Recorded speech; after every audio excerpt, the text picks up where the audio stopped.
Here's a place where all of us can be safe. Our stories of transformation can be safe, and all the things we want to research are safe here. This is Safe Space with Cheyenne. I'm really excited you're here, and I hope you stick around for a while, because I've got a lot to show you before I leave Earth. I love you guys. Hello, my safe friends. How are we all doing today? I have Becky Lee Blackburn, also known as Salt City Psychic, coming on to tell her origin story of coming out of the broom closet as a sensitive. We're going to start the story around 2016, but we're also going to pipe back to all the experiences she had before then that, you know, the spiritual world was just tapping at her like, hey, there's more, there's more. So definitely welcome Becky to the show. Hi, Becky. Hi, Cheyenne. How are you doing today? I'm so good, and I'm so excited for all of your stories. Not that anybody can see this right now, but in front of me, when I first met you, you gave me a well wrote out, like itemized timeline of basically your spiritual awakening over the last 7 years. And I love the documentation of it because I'm a documenter of my own experiences as well. But you have so much on this list that I really can't wait to not only get into the beginning of it, but the thick of it, of where you are now. So before we rewind back to 2014, 2016 area, what are you doing now, and what services are you offering around the Salt City area?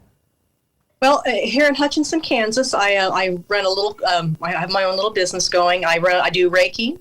Holy Fire Reiki is actually what I specialize in. I'm a Holy Fire Reiki master now. I do Holy Fire Reiki, I do rune readings, and I also offer us mediumship services, intuitive services. I like to say that I like to empower people with my message, and what I give to them as give the clients like empowerment. People leave my business or leave my shop feeling better about themselves, feeling empowered. Oh, they have those aha moments, just that clarity. That's what I love about it. I feel like I'm following my path here and helping people empower themselves to begin their own spiritual journey, just as I did. So that's kind of my goal with the reading the runes and doing the Reiki and doing the mediumship services. It's just to help empower people. So That's kind of what I do. No gatekeeping for sure. That's what I like the most. A lot of the people that I talk to, that is their main goal, is to tap you back into yourself and trusting your own intuition and following like that guide and that higher self that's always been there for you, but really acknowledging and accepting that it is a part of you and you are able to tap into it. And there's so much more than the physical world out there, that even though, we can touch this in front of us, still, like, can you imagine everyone that's already around us right now, just like tuning in, that doesn't have a physical body? I have no idea what's out here. I mean, I want to help people awaken, and feel that energy and feel that, presence of their loved ones and spirit guides, their animal guides. I mean, I can tap into the animal realm and their spirit guides, not only just their families and friends. So it's interesting when I get a client that has some old, say Aztec, spirits. I have a friend of mine, I call her the Condor, because her spirit, her animal spirit is a condor. And I call her Lady Condors. That's who she is. And she's got, the Peruvian, background. I mean, she's from Peru. So it's very interesting. That's what I love about doing readings, is I like to see, what is your spirit animal? What you're connected to? Who are your ancestors? What messages do they have? So it's very, I love those unique individuals that come to me that have that old background, that, you see the images of their villages in their mind, and I'm able to relay that information to them, and they just have those aha moments. And I must say, my Lady Condor, when she first came to me for a reading, she was having relationship problems and felt lost in her life, and wanted to have love again. And she was divorced and felt like, nobody loves me, I can't find a man. Well, about 6 months ago, she married a doctor. Okay, all right. I feel like I helped her open up her mind and feel like I helped her with confidence that, hey, you are loved. You're a beautiful woman. You're a goddess. You're going to find somebody, and I'll be darned if she didn't, and I'm so happy for her. But, that's just one person out of many that I've touched in the past, Well, years. Do you learn a lot from each person that you get to sit in front of too? Yeah. What was that? Do you learn a lot from each person that you get to sit in front of too? Oh, I seem to, yes. I seem to pick up on them and go, okay, yeah, thank you. You know, you especially animals too. I think to me, the main thing I focus on when I'm doing Reiki is their animal spirits. I kind of feel like I get around a certain area, like their power center, and that's when their animal spirit will pop out. And then my shop that I will afterwards we'll look it up, read what their animal spirit is, and then I tell them, hey, do your education on it. How does the owl live? What is the message from the owl? You know, but how does a tiger behave? You know, are you a tiger? You know, I really try to encourage people to do that when we connect with their animal spirits. I think that's probably one of the funnest things, I think, is seeing the birds and the animals in their minds, that, you know, in my mind, that, you know, this doesn't sound like me, you know. So it's just an education thing too. It's like, you know, not everybody thinks about their animal spirit and their animal guides, you know, but we all have one. We have many that'll pop up. So, you know, when you see eagle spirit, that's usually meaning that source is speaking to you or connecting with you. And, you know, and I mean, I have wolves, I have bears, I have lots of animals in my, you know, condors as well. That's why I connected so well with that friend of mine. I have a condor spirit as well that connects me with that death side, you know, my interest in, you know, the spirit world, and having one foot in the death realm and one foot in the living realm. You know, I'm very balanced like that. As a Libra, I think that also draws me in, is feeling that balance, you know, like balance between the death and the living. You know, that's what I've been doing my whole life. So that's really kind of the main things. I try to empower people and bring up these things and say, hey, go home and do your homework. And you'd be surprised how I guess I'm so excited to see that, you know, I fought with this so many times, like, oh, I just want to go back in the shadows. I just wanted to stop doing this. But every time someone enlighten, help someone grow, I'm like, okay, I get sucked back in, like, okay, let's keep doing this. You know, I feel happy that I'm helping people. I'm showing the way, you know, showing the way that, hey, you don't have to hide in the closet your whole life. You need to come out, because spirit's going to keep tapping on you until you do, you know. So Absolutely. It did it that's for sure. So before 2016, when you came out as a sensitive to, I prefer to call them clairsenses, just so people can go Google that term and see like what identifies with them. But what led you to making that decision, and like what are all like the behind the scenes stories that kept happening to you throughout your lifetime, where you're like, that's not a coincidence, okay, do ghosts exist? Did I hear that? Like all the thumps in the night, you know, that you clearly disregard as just like pipes rattling behind a wall, so to speak. Well, for me, my first experience with a spirit or with something was when I was probably about 6 or 7 years old. My dad passed away when I was 4.5. And, you know, he was very spiritual. He was half Choctaw Indian, which I didn't find out about this till years ago. But anyway, my first experience, I remember laying in bed one night. I was like 6 or 7 years old. My family, we lived in Strasburg, Colorado. And like I said, my mom was a single mom. She had me and my brother. My brother's about 2.5 years younger than me. But anyway, I'm laying in bed one night and I wake up and I see these it looked like butterflies flying in my face, like butterflies. Well, I freaked out, got up out of bed, ran to my brother's room, climbed into his bed and laid down, pulled the covers over my face. And I just, you know, laying there, you know, for protection with the brother, thinking, okay, maybe whatever it is will go away. Well, anyway, I went and kind of removed the covers and looked up above my face again, and they followed me, these little butterflies. Well, I found out years later that those were fairies that were protecting me. Okay, and I have never had that experience with fairies, because they scared me.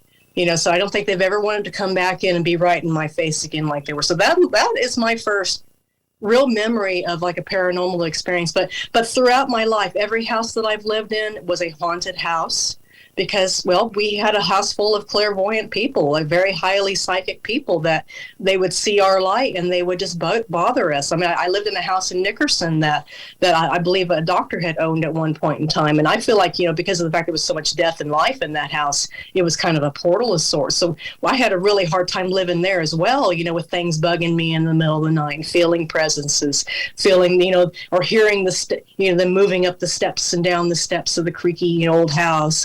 had a balcony that I would always, my brother and my sister and I would always feel like somebody was staring at us when we run up and down the stairs as fast as we could to evade it. My mother would be home alone, and she'd hear footsteps in this house and doors opening and closing on their own. And, I still have nightmares about that house. I still have a connection to that house there in Nickerson. But throughout my life, I've had those experiences. So I have never doubted the existence of things. What's crazy, though, is the house in Nickerson, after we all moved out, we never talked about our experiences, about how scared we were.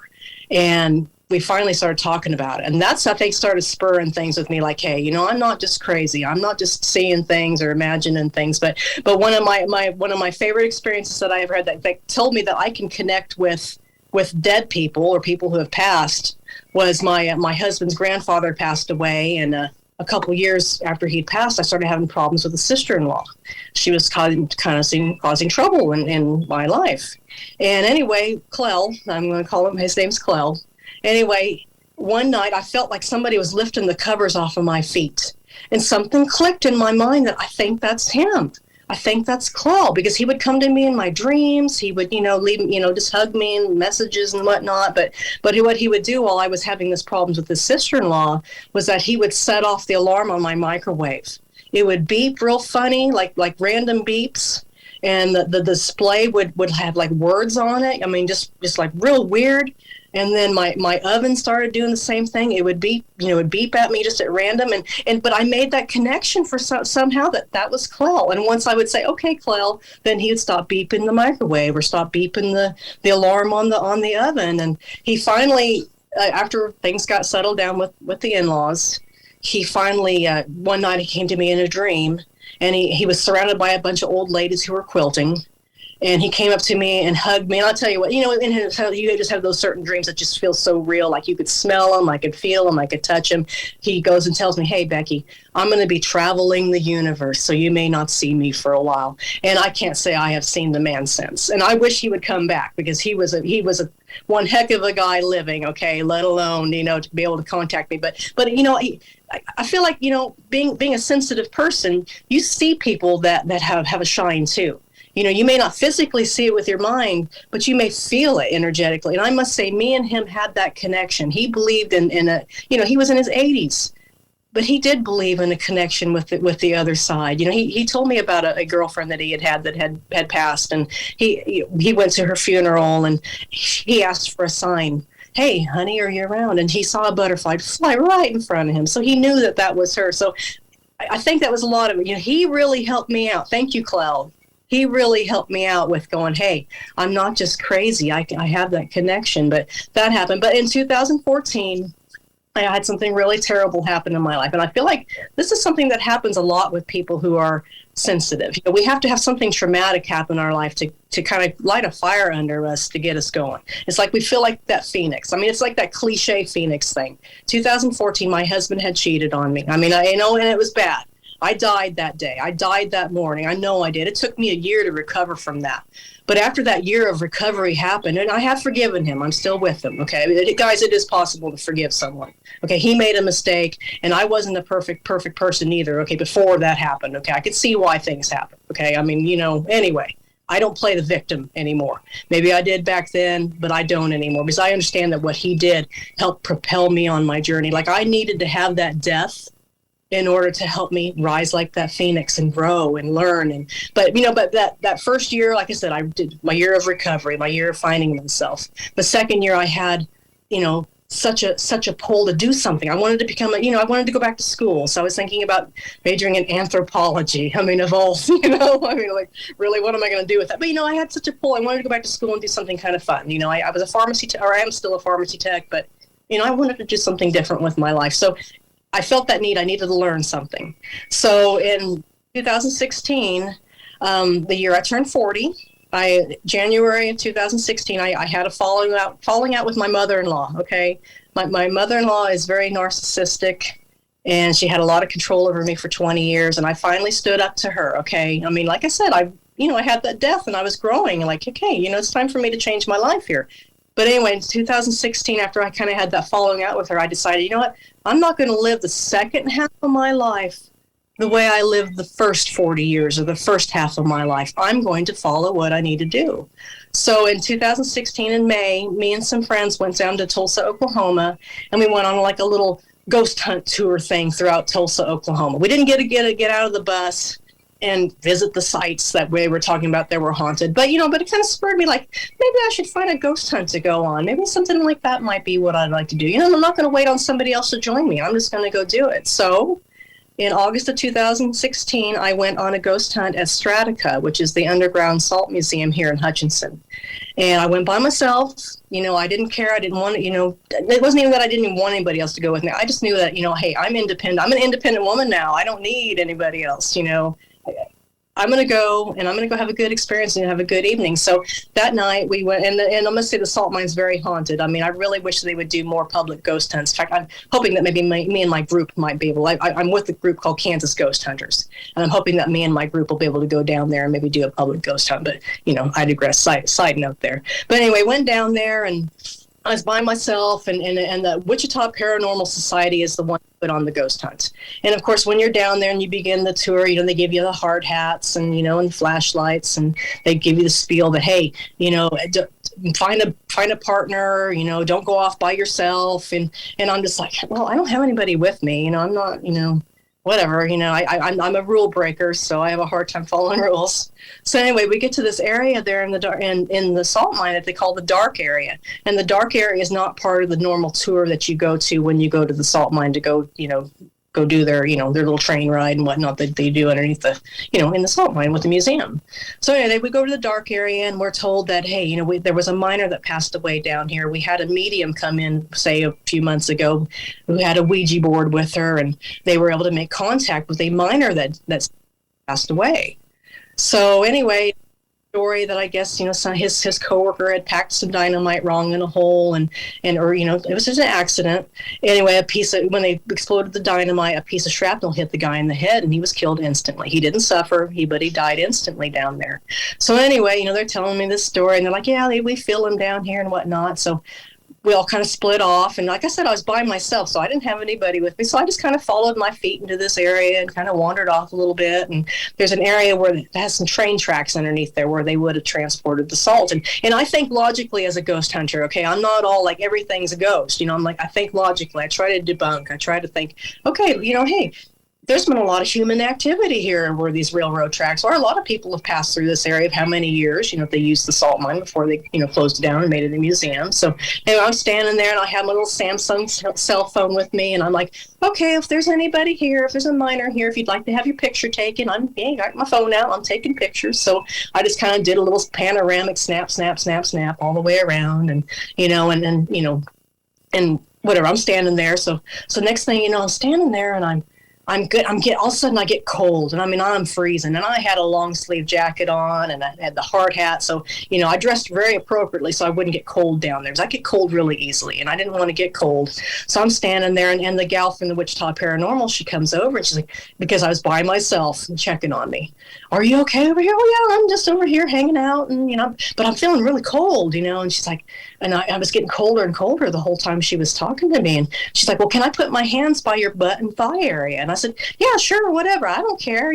She could, I was so cold. I was radiating cold. Like if you'd open up a refrigerator door and you had that blast of cold there, that's how cold I was. So that guy, that miner, he gave me a hug. He was hugging me like, hey, you noticed me. You talked to me. You took my picture. Because I did. When I got home and I started looking at all my pictures, I found one. There's a picture that he is standing there right in the middle of the picture with his lapel on, his hard hat. Everything.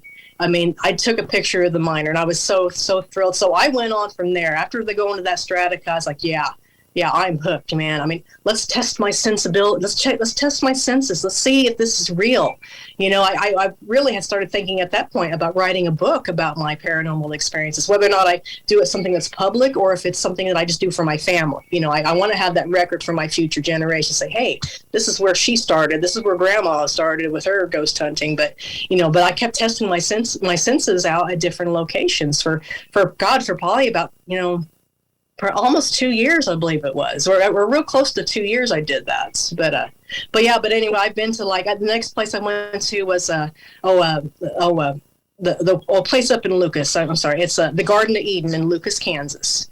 And the Garden of Eden, if anybody's been up there, is the place that's really weird. There's an old man. His name was Mr. Dinsmore. He made a bunch of concrete statues. He was like 80-some years old, climbing up and down on a ladder with concrete. And he made a bunch of statues. He was very anti-government, anti-labor. I mean, anti-doctor, lawyers, everything. He was very, but anyway, that's kind of the themes of his statues. He also did, of course, Adam and Eve, and a picture of the hand of the devil. Devil's hanging out there too in this Garden of Eden that he made. So he went up there, and this is where I captured my first EVP. Okay. What a tip for future ghost hunters. If you want to go ghost hunting, bring two recorders with you. Because when I was in the mine, I only had one recorder with me. And when I got home, my device didn't record anything. And I wish it would have, because I would have liked to have known if that man, the miner I caught a picture of and hugged me, if he would have said things to me. So I got smart about it. I brought two recorders with me. But anyway, we do the tour with it, and I caught a EVP of Mr. Dinsmore whistling at me because he loves blondes. I've got blonde hair, so he likes the ladies.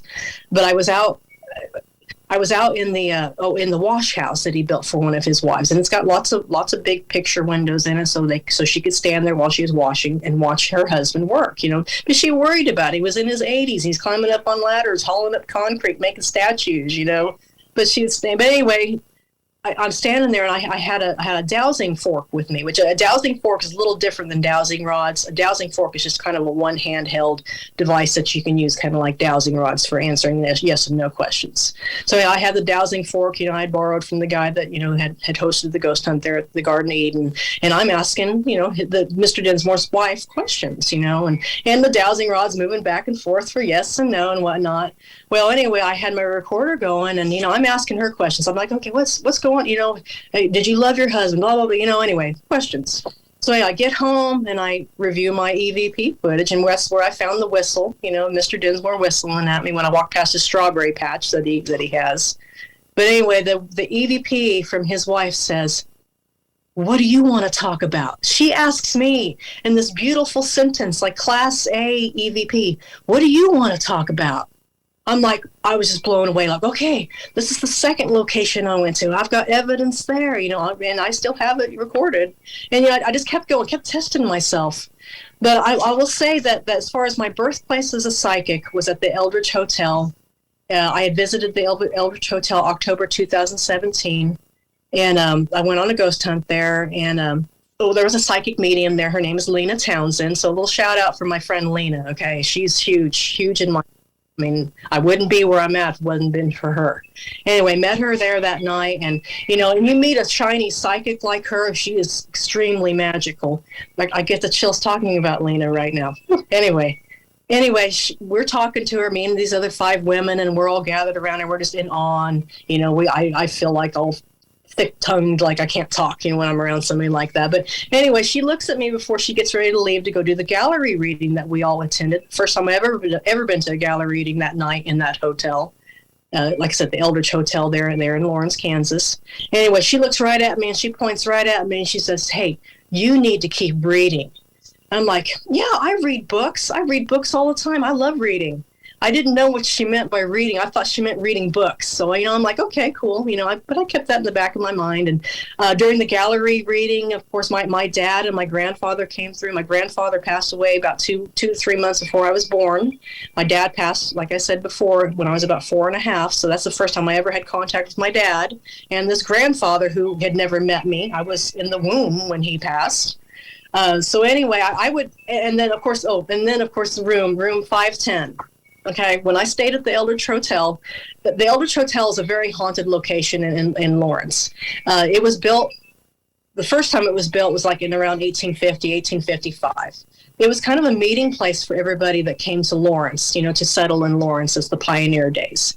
And, it was very important, a big hotel. Colonel Eldridge, he built it, and he meant it as being, the free state. It was almost the location of the whole Kansas free state thing. They were very anti-slavery, and, Lawrence was kind of a battleground between, the anti-slavery people and the slavery people. So it was a very, very important location. Lots of people, lots of energy has been in that building, okay? And it's been burned down twice. One time it was burned down by William Quantrill, the Quantrill Raiders, that when they came into Lawrence and burnt Lawrence down and killed a bunch of people, that hotel was targeted and burnt down. So, but Colonel Eldridge kept building. He kept building. He didn't give up. He wasn't going to quit. So anyway, there's a room there. It's room 506. And they call it the Colonel's Room. And they've had plenty of activity in this room. Like, they've had people report, like, the kid seeing an old man in the room. There was reporting of a guest one time that she was packing up her stuff to get ready to go, boxes and whatnot, and she was getting ready to leave 506, the room. And she'd pack her stuff and put the lid on the box, and she'd turn around, and then the box would be off. The lid would be off the box. And then she'd do it again, and they just over and over. And so she finally hollered at an employee at the hotel and said, "Hey, what's going on? Can you help me out with my boxes? The lids keep flying off." Like, really. And of course, the hotel worker's like, she didn't say, "Hey, it's haunted." Okay. And then I'm sure the Colonel's jacking with you, Mm-hmm. So yeah, but anyway, I stayed in room 510, which is right across the hall from room 506. 510 has never had any kind of activity reported in this room. Okay, I mean, they've only reported activity in room 506 and downstairs in the Jayhawk room, as they call it. It's kind of a little bar area that's in the hotel. But anyway, I for the first time, I brought a little PSB7 spirit box with me. It's one of those spirit boxes that you hear on, like, the different ghost hunter channels. There were different ghost hunter shows that kind of makes that noise. It's really annoying, this constant, pulsing noise, this noise. Anyway, I put it on the table. And I do believe in bringing trigger objects, too. Another tip for future ghost hunters: bring some trigger objects with you when you go ghost hunting. Things like apples. I brought an apple. I brought a bell. It's actually called an elephant bell. And I brought that with me. And the elephant bell, it's got like little clovers on it. So anyway, elephant bell. Brought that. I brought like a pack of cigarettes with me because, everybody liked smoking. That was a big thing. We don't smoke anymore, but, back then everybody smoked. So I brought those things, set them up on the tables, put that spirit box down, and for about 45 minutes, I let that spirit box play. And I was wandering around the room with my little EVP thing called a Rook, and it was flashing, it was blinking like crazy. But I'm thinking logically again, like, hey, there's probably a lot of electrical conduit here. I'm sure there's probably that's what I'm picking up on. It's not spirits. There's nothing in this room. I won't hear any voices coming through this box. So anyway, I did that for about 45 minutes, asking questions and then all kinds of stuff. So anyway, after I got home from my experience there at the Eldridge Hotel, which was just amazing. Like I said, I call it the birthplace of me being a psychic. Anyway, I got home, sat down, started going through my EVPs. And when I started, I started playing the recording from room 510. I, turned on the spirit box and I said basically, "Hello, Colonel, are you here?" And then I sat down in a chair just to kind of relax and focus and just kind of chill out for a little bit and relax. And all of a sudden, about 2 or 3 minutes into the recording, I get the name Frank Little. And it was really plain as day, Frank Little. And I'm like, who's Frank Little? I'm sitting here analyzing this. So I'm like, who's Frank Little? So I found out Frank Little. I actually got a hold of one of his relatives and said, "Hey, did Frank Little ever hang out at the Eldridge Hotel?" And his relative was like, "No, he would have never went to the Eldridge Hotel. He was very anti-rich folks. He was more a part of the common man, So it was kind of interesting to find out. But the name, that name came up. And then as you go on and on throughout this recording, you hear them cussing. I mean, there's sex, drugs, and rock and roll going in that room. They're talking about the apple that I brought. And just beautiful, plain as day, record, messages that through this spirit box.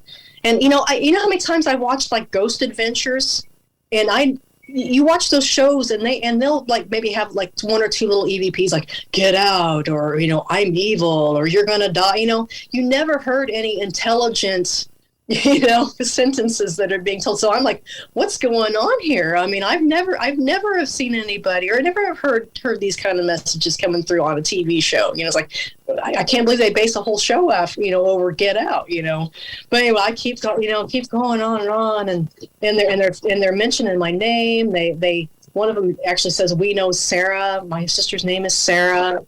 You go through that. Like I said, they're having sex in the room, and they're one of them, I was wearing boots and jeans, okay, that evening. And there's one of the guys that says, "Don't wear jeans, blonde." Again, my hair is blonde, so they were talking to me. The other guy says, "None of your business. You're a guy, So the friend was going, hey, don't get after her for wearing jeans and boots, I mean, it was intelligence, like intelligent responses, but the whole time I'm in the room, I'm not thinking it's even working. But I did bring chocolate with me, so they're talking about the chocolate that I brought. There's, they're mentioning names and different dialects from all different eras of Kansas, between the old Southern accents to modern day stuff, and there was a little girl that her dad's like in the recording that says, hey, honey, do some dishes, you need to get the dishes done. And like, okay, Dad, I mean, it just goes on and on and on. And I could hear somebody getting shot. And he said it was an accident. That's another thing too, that, there was a pop, like you could hear a pop, like a faint noise of a gun going off. And this guy even says, help, I shot myself. I mean, there's one that says, like I said, the sex thing. One of the recordings said, after sex. And this girl goes, what? I love to bite. The male says, I love to bite. So after sex, what? I love to bite. I mean, recording, like stuff like that. I'm like, man, I haven't ever heard that on these shows, It just goes on and on and on. Like I said, they talk about the apple again. And then the bell, like I had mentioned before, it has 4-leaf clovers on it. So one of them's talking about my shiny bell. And another guy says, it's lucky. So they could see that it had 4-leaf clovers. Because, hey, 4-leaf clovers are lucky, but just the intelligence that came with it, and it just goes on and on and on. And I mean, like I said, it's got a lot of dirty stuff in it. I won't say this. I don't know if we're PG-13 here, but, Oh, I'm reading it along with you. I'm just so curious. I mean, since there are so many different entities in one hotel, and they're all doing different things in different rooms, whether they're telling you what they're doing or not, like it, for some reason, to me, it gives evidence of time loops. Mm-hmm. With the different things that they're talking about, and it's in their time period. Especially because it was, Addie, did you put those dishes in the sink? And then she goes, uh-oh. But then you go over to another room and someone's, smoking. But then there's other people that are in like your time, so to speak, and they're actually discussing your appearance, the items that you've brought, and actually speaking. But as soon as I came up on the conversation between Addie and her father, I was like, that seems like a time loop to me more than them like presently being engaged with you in the room. Like I feel like there's some where they're directing their energy and reaching out to you, and there's others where you actually picked up on other time that's going on at the same time. I don't really know how to like phrase that, right? Because it's all going on at the same time. But the fact that one EVP was able to pick up on 6 papers of content, and there's like 8 or 10 or 12 people here giving stories and short little, and you're right, they don't have transcriptions like this in any of those shows. So anyway, so what I did, okay, all right, back to the Eldridge again. Okay, there's a chair there, the Colonel's chair, the haunted chair, and they have it locked up behind. They have it locked up in a room that's kind of behind the big fireplace that's in the lobby of the Eldridge Hotel. And there's a big picture hanging above the big fireplace that's supposed to be the Colonel's family. Come to find out, for those of you that little tidbit here you don't know about, the man in the picture with his family, that's not the Colonel, that's his brother. The Colonel was out of town at the time, so his brother substituted himself in the picture. Just little trivia there for the Eldridge Hotel for those of you that would like to know that. So anyway, they have it locked up, and the night of the ghost hunt, I remember the people who actually were putting on the ghost hunt, they were begging to see the chair, because the chair has a lot of stories involved with it. And the story that I had heard about the chair was that a worker actually stole the key to where the chair is locked up, where the room is where the chair is locked up. He stole the key to the door, and he went to go check out the chair. And when he got to see when he looked at the chair, he saw the Colonel sitting in the chair, like full-bodied apparition Colonel sitting in the chair.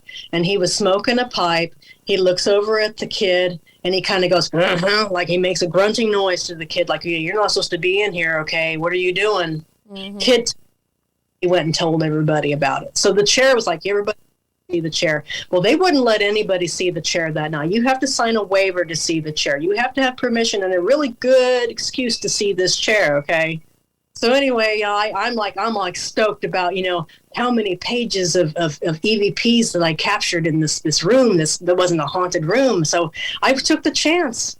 I emailed my transcript to the general manager of the Eldridge Hotel. His name is David Longhurst. I don't know if he's still general manager now, but he was then. He was very passionate about that hotel, and he does believe it's haunted. Okay, he's not afraid to admit that I found like articles in the newspaper from Lawrence that they did interviews with him about the haunted hotel. That 506 particularly. So anyway, I went ahead and took the chance. Understand there's a lot of filthy language in this transcript that I did. Lots of filthy language. So I was like, oh man, I hope he's not offended by that. They're talking like sex, drugs, rock and roll, cussing, all kinds of nonsense going on. And so anyway, I went ahead and emailed it to him, and I was going to be in Lawrence like 2 weeks, after I'd emailed that to him for a band thing for my son. He played the tuba for Bueller, and they went to Washburn University to compete. So I was like, well, I'm going to be up in the area in about 2 weeks. Can I come by and actually have you listen to the recording? Because it's such a large file. I don't know how. I'm not techie enough. I don't know how to like email that to somebody. It's such a large file of information. So I went up there and I brought my computer with me, my laptop with me, and me and David sat in the lobby of the Eldridge Hotel right in front of that big picture, in front of that big fireplace, and listened to that whole recording for 45 minutes. And he was just blown away. The thing that he told me about was like he was actually the mayor of Lawrence back in the 1980s. And there was a movie, like a disaster movie, like a nuclear war movie that was like filmed in the Lawrence area. So he remembers them actually, when the movie producers were done with the movie, they brought it to Lawrence and everybody kind of could gather to watch the movie. But there's a few lines in the movie where there's a gal wandering around asking questions like, hello, is there anybody here? And he said, that's what really haunted him the most was he's like, he heard me saying, hello, is anybody here? And those are lines from that movie that this gal was asking during this nuclear war movie. I can't think of the movie. I should have found it, but anyway. So he's sitting there, and my condition was like, okay, if I'm going to come up here and review this transcript with you and have you listen to this, I want to see the colonel's chair. Okay, I want to access this chair. So after we were done listening to the recording, and I'm like, oh, I'm so shiny and feeling really good. And like he was thrilled, like he could hear things. Like, we didn't put headphones on. You could hear it plain as day from just the computer speakers, what was going on. And so anyway, he gets out the piece of paper, had my name on it and everything, and said, hey, if I end up falling and dying while I'm going to see the chair, hey, that's on me. They're not responsible. So I signed the paper, signed the waiver, and went and saw the chair. And I will say that, yes, it is locked up in an area kind of behind the big fireplace, and up some rickety stairs, some of the original stairs from the original hotel, from the very first time it was built. And when I went to see the chair, I didn't sit in it, of course, because I felt like that would have been disrespectful. But when I went to touch it, it felt like, when you got two magnets and you're trying to kind of push them together and you kind of get that resistance, all that chi, all that energy in that chair. I mean, it was the most haunted thing I've ever touched in my life. I mean, I've never approached another object since that felt that major, energy. So yeah, I took pictures of it, and I was super thrilled, like, just amazing. But I will say, as we were walking down the hallway to go see the chair, I could feel the colonel behind me, like he was checking me out at that moment. Mm-hmm. And, But I mean, I was like, that just really, I was like, I was so thrilled. I was like, oh my God, how many ghost hunting groups have they said no to seeing that chair? That whole night, those people were begging to see that chair and they wouldn't. But little old me, Becky Lee Blackburn from Hutchinson, Kansas, who's just beginning this ghost hunt stuff, who's a real rookie about this, saying, I got to see the chair because I had 45 minutes worth of good stuff I earned my golden ticket. I felt like visiting Willy Wonka, and I got to see the chocolate factory that day.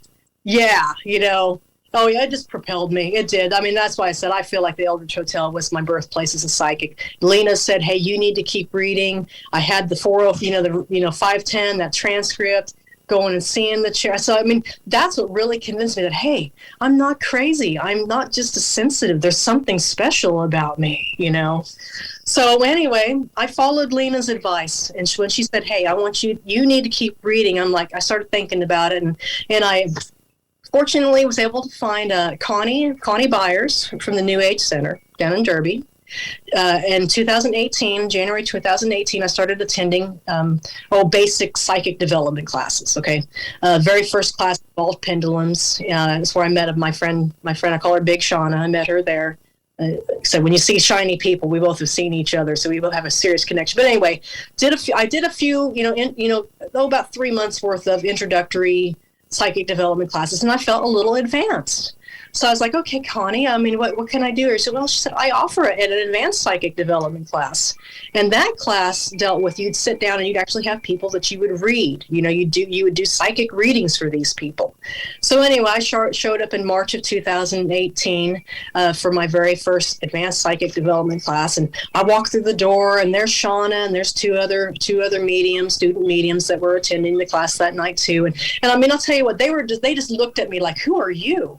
Well, the one gal said, oh, you have a green aura. You glow green. You got healer energy. You need to do Reiki. Okay, I'm like, okay. And I put that thought in the back of my mind. Okay, she's talking about Reiki. I need to find out what that even is, because I had no idea at the time. So anyway, she says that. But I was standing there, and I'm going, okay, guys, we're getting ready to have people come in, customers come in. I'm like, what do I do? I don't know what to do. And they were like, well, if something pops in your mind, just say it, okay? If something doesn't seem like it's your, and I'm like, okay, so that's what I do to read people. If something pops in my mind, I just say it. I mean, I was like, this isn't very helpful.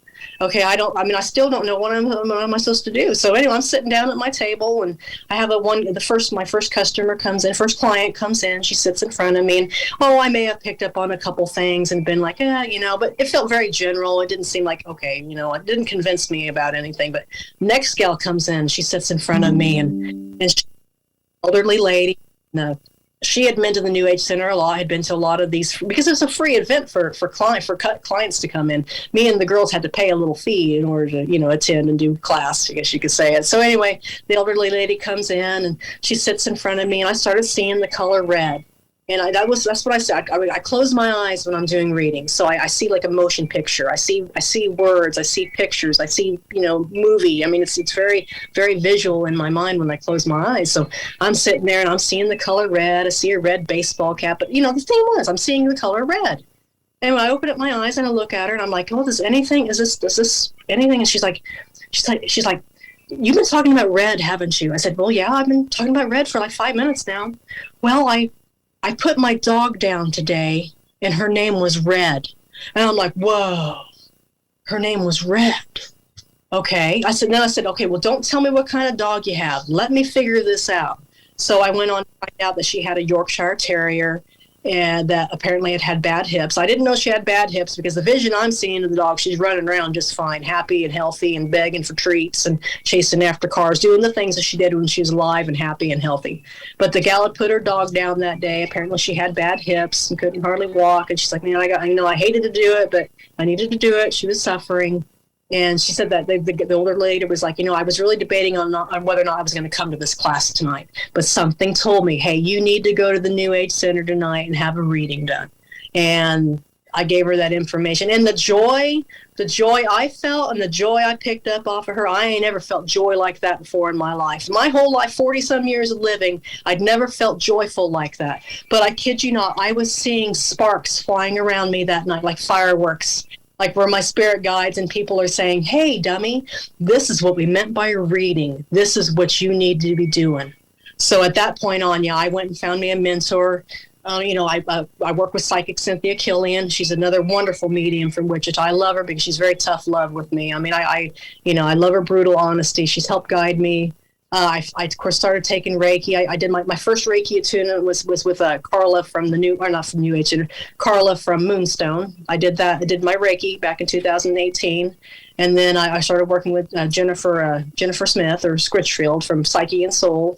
I worked with her during 2020. So 2020, summer 2020, I didn't sit around the house going, oh my God, it's the end of the world. No, I went and did some work and did some growth and got over a lot of anger issues that I had. That's what Reiki helped for me, was anger issues. I'm not the angry person I was before.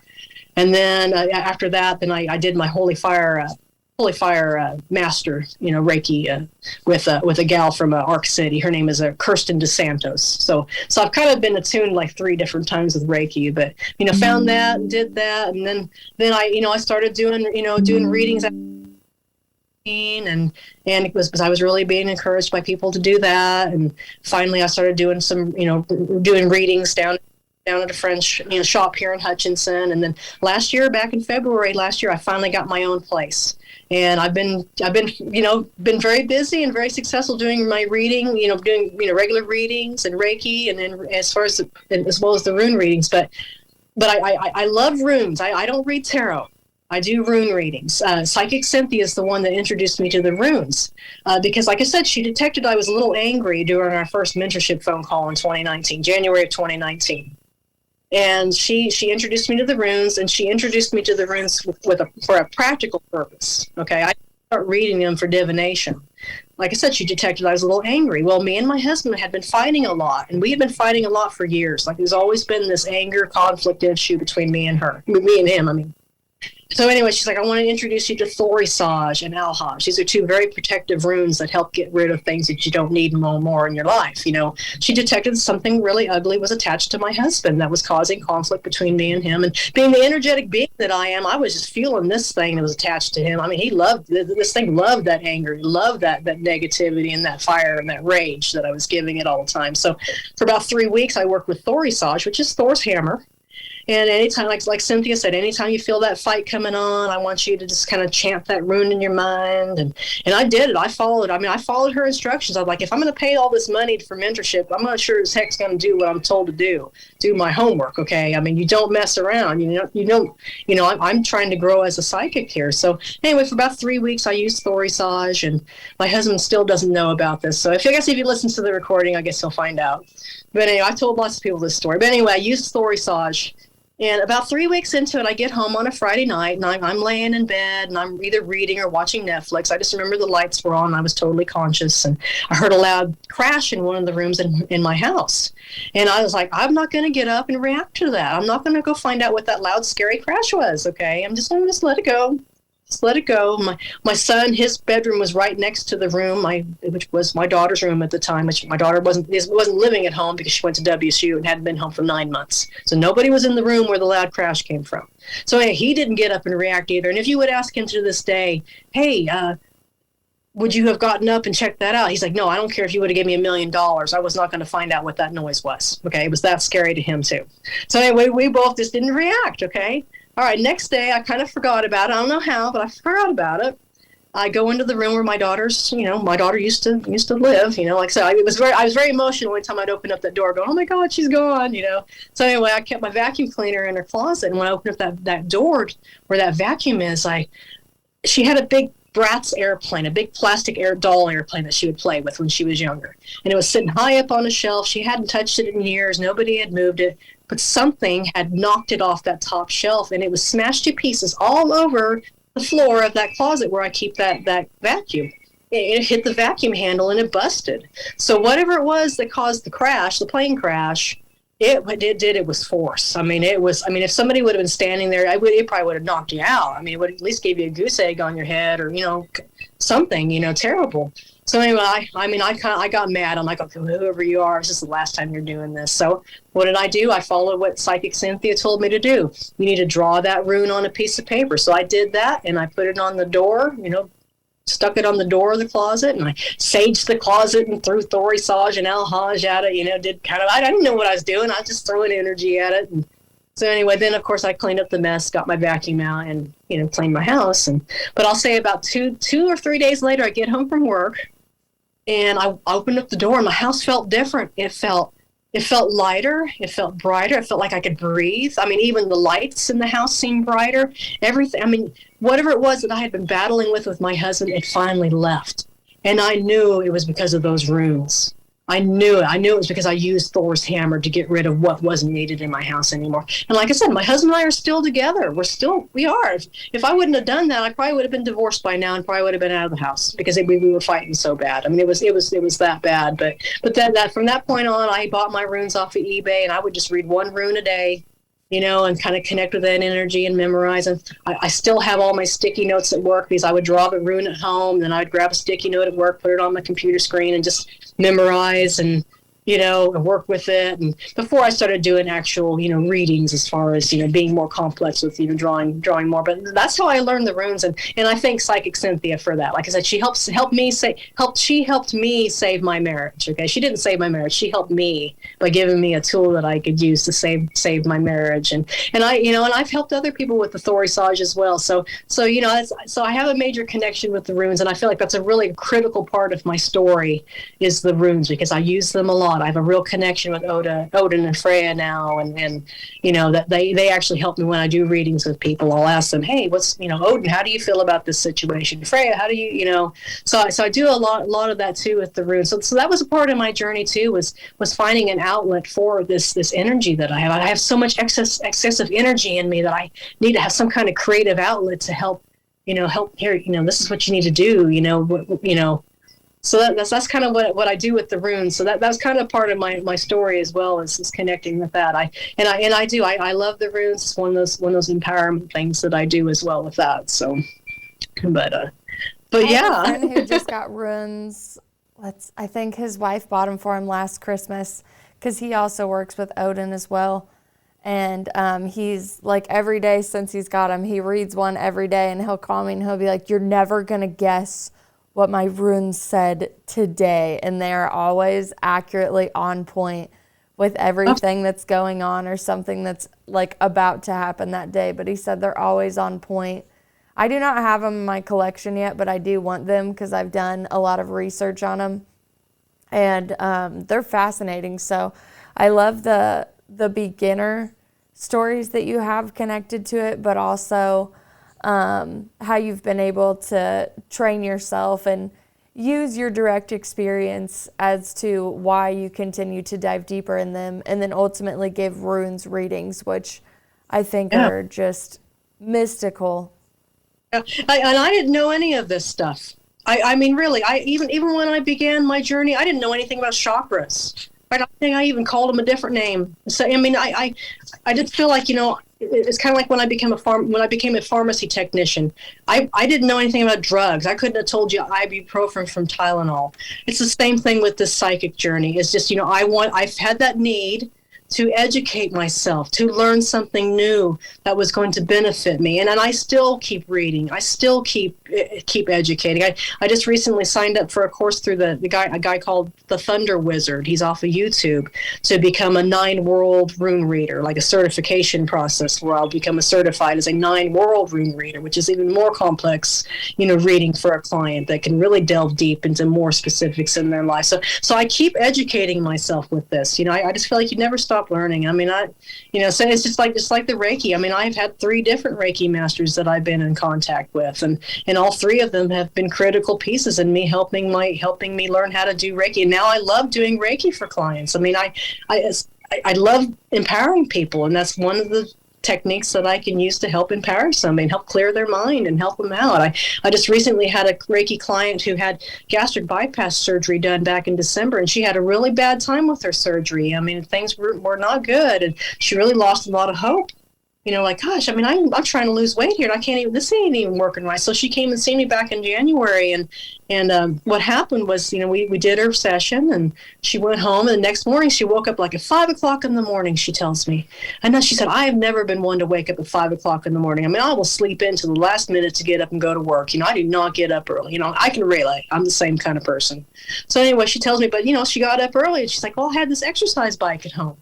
I'm going to go ahead and use my exercise bike. I'm getting up earlier. I've got time to exercise now. So during that period of time, I seen her about 3.5 weeks from that first Reiki session, she lost 46 pounds because she was getting up early at 5 o'clock in the morning and realizing she had extra time to get up and exercise and do her bike riding. And the more weight she'd lose, the more motivated she was. And she said, Becky, Reiki helped me. I would have never done this if I wouldn't have came and seen you. I would have still been laying in bed. I still would have been miserable, hopeless, and feeling like I'm suffering. So, to help empower somebody that is life-changing, okay? I mean, that, and to be able to be that channel for that, because I don't call myself the healer. I call myself the channel, the conduit for that energy. It goes in through me, out through my hands, and into my client, and then they take over and they heal themselves. So I feel honored to be I don't know, to be connected with that source. It's like I've never felt worthy of it. Like, oh, I'm a bad person. I've done lots of bad things in my life. I can't believe I'm honored. I don't. It's just kind of crazy when you think like that. Like, of course we're all, we all make mistakes. We all got to learn to forgive, and Reiki's definitely helps you with that. I mean, I will, totally will vouch for Reiki, that it's changed my life. I'm not the angry person that I used to be. So, but I've learned a lot. I still keep growing. I still keep learning. And I feel like that's kind of my message to everybody. It's like, hey, if you feel that energetic pull to do something, spirit is going to keep knocking you on the head until you finally do come out of that broom closet. Because how many people I've empowered since I came out of the broom closet is evidence for me. And there's a lot of them that have come out of the broom closet that now have little businesses going on now. That if they wouldn't have met me and I wouldn't have crossed paths and been that way shower, they'd still be sitting there struggling and not knowing who they are and where they want to go and what they want to be. So it's a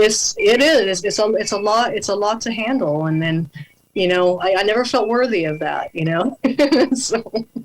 But now I accept it. Like, okay, this is my mission. This is what I need to do. And eventually, I want to go full time with my Reiki and my psychic business. But for now, I kind of like the comfortable. It's not a chore for me. Okay, I think if it becomes a chore, that's when I'll probably would step back. But right now, I'm having fun with it, and love sharing stories, love going ghost hunting. I still do the ghost hunting, which I know I shouldn't call it ghost hunting, but paranormal investigations. I still do that. My group is, like I said, it's called the Kansas Ghost Hunters. They do have a Facebook page. We're supposed to be going to the Garnett Hotel or Garnett House Hotel. It's in Garnett, Kansas. And that's going to be here in April. And it's a very haunted hotel. But some famous people have actually stayed the night in that hotel, like Buffalo Bill Cody, Wild Bill Hickok, Pat Garrett, people from Dodge City. There's, Harry Houdini stayed in that hotel. So I can't wait to feel the energy, the life that was in that hotel, and see if I can't pick up on some of these characters or sense any earthbounds and help them out as well, because that is part of my mission as a medium. I don't just go ghost hunting for entertainment purposes. I go to try to help those spirits that are wandering that maybe need to have some help, and they need to, hey, you need to go to the light, go home and go be recharged, and hey, fine, you go do that and come back and hang out, but you need to go finish your work, so I do make a mission of that. Ghost hunting isn't just entertainment. It's about helping not only the living, but people who are deceased as well. So I do want to make sure I do throw that out there, that, sure, I spent all that time in, testing myself, but now that I'm where I'm at, the stage that I'm at now, that if I encounter somebody or something, yeah, I'm going to help you out. Hey, there's an open door here. Go ahead and go through it. God's right there. Jesus will help you out too as well. So, to have that connection and be able to help out the living and dead. I enjoy it. I love your story. Thank you. I love the continuing education. That's probably my favorite part about it too, because I don't ever really remember liking school as much, or even the curriculum that they would give us. And then when I was able to come into my awakening, I was like, I am so hungry for all of this knowledge. And I wrote down a list of all the classes and the certifications and all the people that I wanted to train and work with. And Jennifer Smith, she's my Reiki master now. She's the person that I received my first attunement from. But I heard about Reiki, I think it was 2011. That was the first time that I had ever heard about it in my life. And I was just so interested in it, not as being a practitioner, but just studying it, its origins, how it works, all of that. So being able to be with Jennifer, I'm having a lot of past memories come up where I'm like, oh yeah, wow, I'm actually putting that into play now. Oh, that makes more sense. And embodying the practice instead of just studying it has been one of my favorite things to experience in her class. And outside of it, I guess I would say. But I would just say for any beginner, anything, whether it's coming into Claire's senses, ghost hunting, crystals, anything on the spiritual, one of the best forms of advice that I got was to just go ahead and look into Reiki, because once you tap into the spiritual, you realize the energy is everything. It's all around us. It is you. It's everything. So why not go get some training, whether you're going to be an energy healer or not, just to understand how to transmute it, whether it's positive or negative, how to use your creativity properly, how to, if you're in a bad mood, if you're going to a more dense negative space, how to protect yourself. And like you've been attuned 3 different times. I think you'll continue to find certifications that you want to go and you can be attuned again. There's no limit on how many people that you can work with. And I think that's the best part, is you do continuously grow and you get to add to your bag of tricks to then go help people that are, at whatever phase of their awakening that they are. There's definitely no doubt that there is a huge awakening in human consciousness happening at like a grand scale. And I think that's why a lot of people like link up and they're like, hey, this is what I've learned. This is what I've learned. Like, let's compare notes really quick and get back out on the battlefield. Because when Michelle, when she told me there, like I said, that first night I went to the New Age Center, and she looks at me, man, you glow green. I don't see auras very often, but you are bright emerald green. You're a healer. You need to do Reiki. I mean, I picked up on that, and I was like, okay, I'm going to put that in the back of my mind. Like, I need to do Reiki. I don't know what it is, but she sees me growing. I mean, I'm a healer. There's something about me. I paid attention to that. But, I definitely was like, okay, I need to do that. And I'm glad I did, because Reiki helped me with my anger issues. I had severe anger issues. I had something attached to me. It was a grandmother of mine that was attached to me from way back when I was a baby, that had made me a very ragey person, made me somebody who had a hard time accepting love. And after Jennifer, yes, thank you, Jennifer Smith. Shout out to her. I love her. I wouldn't be who I am and where I'm at today if it wasn't for her. Spent 4 months training with her, and then have become really good friends with her since. But she was really the one to help me detach that cord that was attached to me from that grandmother that was causing me to have night terror dreams. You know what? But before Jennifer did this shamanic ceremony with her service on me, I came to class one night, and I was feeling real grumpy and feeling real negative. And Jennifer just kind of looks at me. She said, yeah, I think it's time. Guys, we're not going to do regular class tonight. We're going to help Becky out. Okay, cool. I need it because, I had a really bad, terrible, terrible dream the night before of little kids biting me. I mean, I've always have had wild dreams. I'm very much a lucid dreamer, and just incredible dreams my whole life.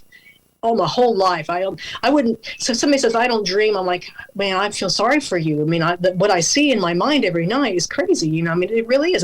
It's dreams are that time to be insane. I guess they could say it. It's safely insane. Okay, because if we really live the life what do we do when we sleep, oh my God, we would all be locked up. Okay, at least me anyway. But anyway, back to my story about her that night. Anyway, she laid me on the table and she brought out her drum, which I just now I have a drum and I incorporate that in my Reiki as well, which is Reiki is not just Reiki, it's a spiritual experience with me. So anyway, I'm laying there on the table, and she's like, yeah, it's your grandmother. It's Drizella.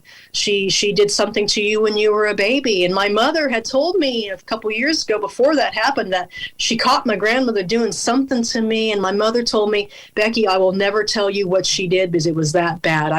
But why my mother even told me that, I wish she wouldn't even have, because, here in the back of my mind is like, what did my grandmother do to me?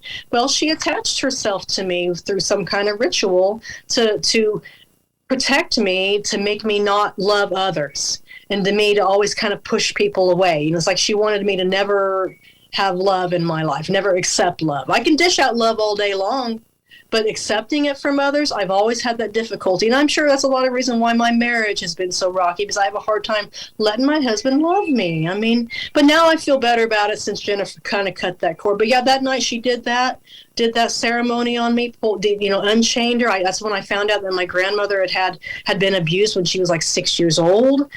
So she held this resentment against men from the age of 6. But, back in the days, you didn't dare say anything to anybody about stuff like this. She lived her whole life with this traumatic experience from 6 years on. But she was protecting me because she didn't want me to go through that kind of experience, I guess. I don't know. But thankfully, Drizella has found her own peace, and I have mine as well. But when Jennifer was done, and it was very emotional, we were all crying, everybody in class. It was quite the night. We were all crying. We were all, letting it all go and finding out these things about all of ourselves and each other. But anyway, the girls were like, Becky, your face looks different. You just look completely different than you did when you walked in the door. But, if it wouldn't have been for that, yeah, I'd still be this angry, miserable, I don't know, I just know I just can't live that way. And that's what I was saying that night before she even began. It's like, I can't keep living this way. I'm gonna kill myself. I'm gonna end my life, because I've always had that tendency growing up. Like, I'm just gonna kill myself. I'm just gonna run away. Well, it was this grandmother controlling me. She was wanting me to do this self-harm to myself my whole life. But one note about it, okay? I used to chew my fingernails like terribly. Like, I would just pick at my nails. And I was still doing it at that point in time before Jennifer did that ceremony on me, or did that exorcism on me. I don't know. That's what I'm going to call it. She exorcised the demon from me. Anyway, the next day I didn't feel the need to pick at my thumbs anymore, because I would get up in the morning and pick. Just terribly. I mean, I was so embarrassed about it. I could never show people my hands. So I would do that all the time. But after that point in time, I quit. And I haven't had that need or that tendency to sit there and just mindlessly do it from morning to night. I mean, it was something that was attached to me, some kind of just, so it was life-changing. Jennifer changed my life. She really did. So I'm telling you, folks, if you want to find a good Reiki master that will really not only teach you Reiki, will help you learn to live Reiki, that is the person that I would contact. But she does 4 months worth of education, 4 months worth of energy work, where you feel energy, and she helps you, helps you out with that. I do. I really, big shout out for her. I love her and consider her a sister and a colleague now, and teacher as well. But, but yeah, Reiki's important. I really feel like they need to teach it in school. I think they ought to teach people more about energy and how to settle yourself down when you're feeling the meltdown coming on. Because now I know I don't have that anymore. When I start feeling myself angry, now that I know it's my own anger and not this grandmother, when I start feeling that anger, I can be like, okay, just chill out. Just ground yourself, do a little Reiki, a little love, and I'm okay, And I've sought out other Reiki people to actually do Reiki on me as well. Sure, you can do self Reiki all the time, but you need to find other people that can let you relax and let them do it as well. So I'm learning to surrender myself and learning to hey, I'm so independent, I don't need anybody. No, I do need other people to help me out with helping manage this wild, crazy energy of mine. Because I'm like a tornado. I'm telling you, when I get wound up, you don't want to be around me. We have that in common. Yeah, my husband's a Pisces, so he's water sign. Me, I'm that Libra, and when we get to fighting, it's like a hurricane in the house. Mm-hmm. We don't anymore like we used to be. I've learned to manage this wild energy to be a breeze more than a tornado all the time. Oh, I like that line. A breeze more than a tornado. A breeze. Yes. Yeah. I love that. So if I want to come and get any of your services done, do I reach out sorry, I'm getting tongue-tied over here on all your stories. Do I reach out to the Salt City Psychic page on Facebook? Yes, you can reach out through a Salt City Psychic on Facebook. And I'm working on a website. I'm not very techie. I can't believe how old I've gotten. I'm an old person now. But I'm working on a website, so eventually I'm going to have a website to where people can access the website and schedule appointments and stuff like that too. So yeah, just go on the website.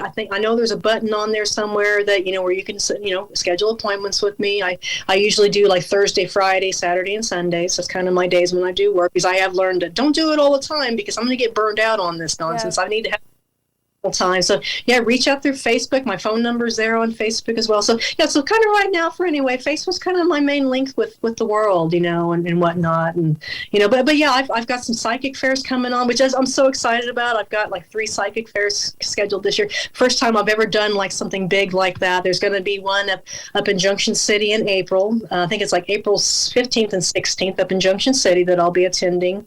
I also have 2 others. One other was in Eureka Springs. It'll be in June. So I'm gonna be driving out of state, man, like Eureka Springs, Arkansas, which I've never been there before. I know I'm gonna go visit that big hotel, that one there that I forget what they call it. But anyway, the big hotel there in Eureka Springs is supposed to be so definitely going to go check that place out and say, okay, how haunted are you? Let's see if anybody wants to say hello, Mm-hmm.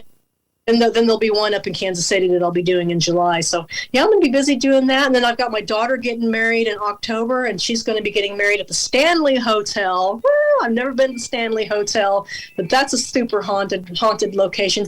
Her and her soon-to-be husband's going to be staying in the Grant's room.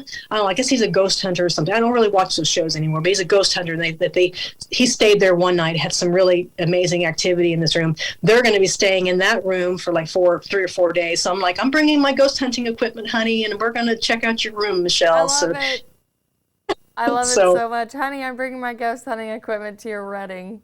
Your wedding. Me. We're going to catch EVPs. Don't mind your wedding. Oh my gosh, I love it so much. I love all your stories. I definitely want you to come back on and teach a runes episode with a little bit of like beginner psychic medium stuff, whatever you're comfortable with sharing with us. You have a great way of telling stories that I really, really enjoy.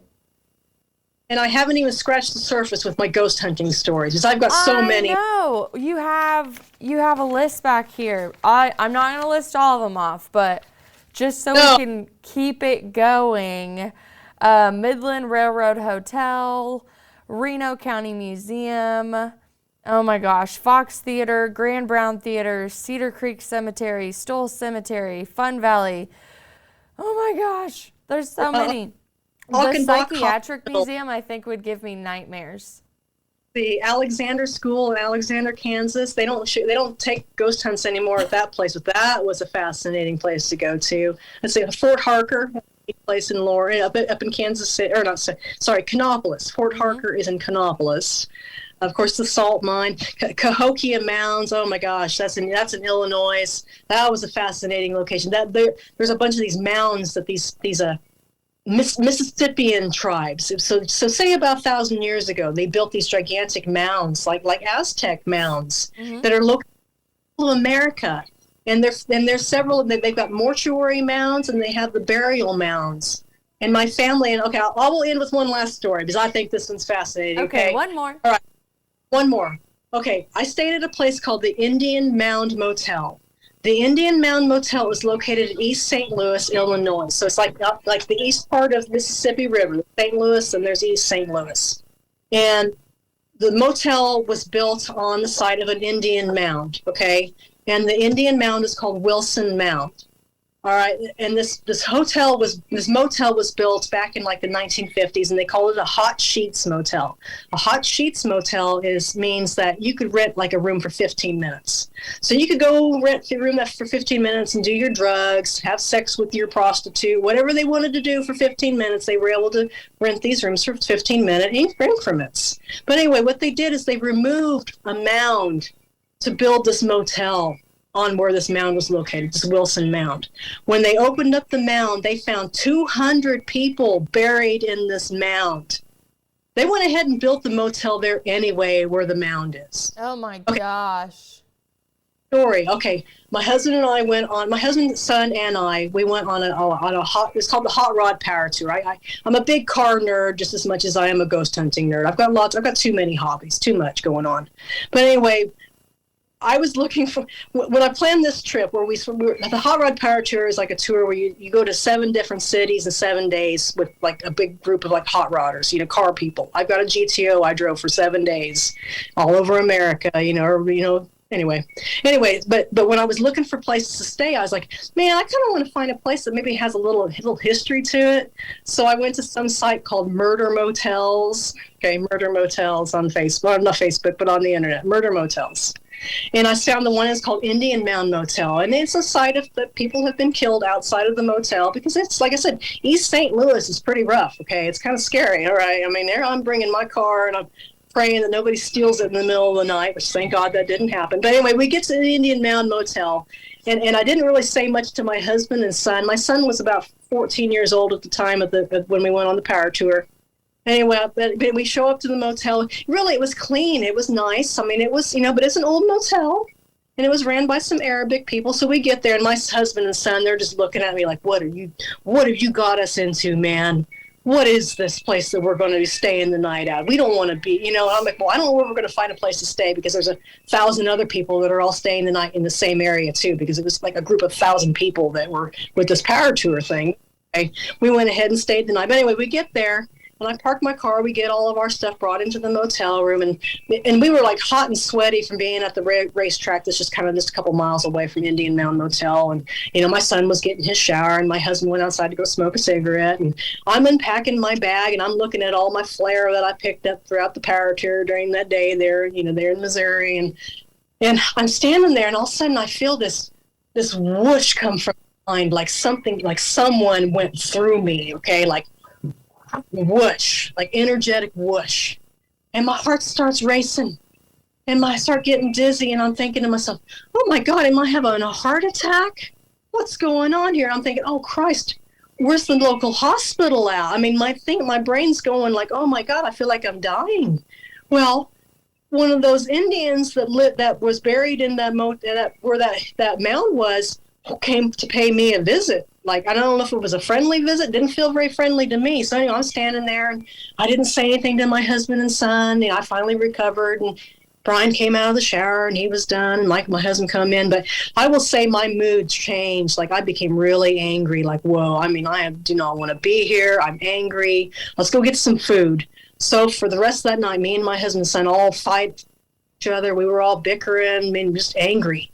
So anyway, we go to bed, and I mean, I'm gonna say I had a restless night of dreams and whatnot. I remember writing down my dreams that I had that night. So I brought my journal with me, dream journal with me, just to see, okay, what's going to happen tonight? So I'm staying in this haunted location, you know. So anyway, my son, the next day, we all get in the car, and we were all like, thank God the car is still here. We didn't know if it was going to be stolen overnight, you know, like, oh my God, where am I staying at? But that, I must say, my son, he even said it as we were heading out of town. He said, Mom, I'll tell you what, I really think an Indian was standing over me, watching me all night long, Mom. I was scared to open up my eyes, thinking there was going to be an Indian staring at me, which I have no doubt. There wasn't those presence of those Indians, those ancient people watching us in that motel room while we were staying there. But I must say, that morning, after we finally got out of that area of East St. Louis and started heading towards like Indianapolis, I think that was our next location, where we were heading. But anyway, our moods lifted. We started laughing again. We started having fun and enjoying the trip. So whatever it was in that area caused us to have this negative emotion. But that's what told me after that happened. I was like, well, you know, I really need to start paying attention to protecting myself better. And not putting myself in those positions, and not putting my family in that as well.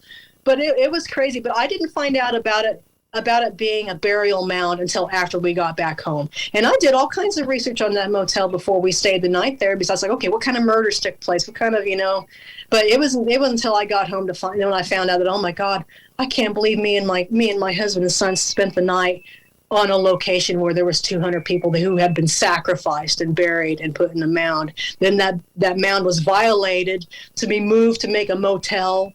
And the dirt that came from that mound was put in flower gardens all over St. Louis. You know, because that's what they did with the dirt. But that's quite the story. I mean, when I felt that energy pass through me, I was like, what in the world happened? I mean, I was not prepared for that. And it came from behind and just whoosh.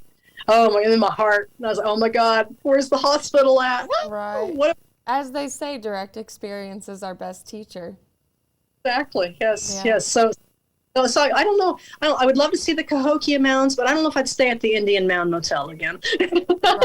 Right. There's your travel review from the Salt City Psychic. Becky, thank you again so much for coming on the show, and I really hope you come back to teach us some more and tell us more of your ghost hunting stories. Absolutely, I love it. I do. It's my favorite thing, guys. I could just quit work and just travel and ghost hunt. If somebody would like to sponsor me, okay. Hey, we all get the need sponsors to travel thing. I totally get that. There's so many places I would love to go and interview and just record, just to show everybody out there, like, look at all the beauty out here. But again, thank you so much for joining me, and we are going to showcase a song that I brought you on today. Vitality Exposed is actually going to show us a song called Regret Roulette from Unlike Pluto. And if you want to reach out and get any of the services we talked about from Becky Lee Blackburn, also known as Salt City Psychic, just scroll down right below and her link is going to be right there for you. It'll take you to her booking site, and when that website is live, I'll be happy to add that in as well. So Becky will be back on for another episode on ruins and mediumship.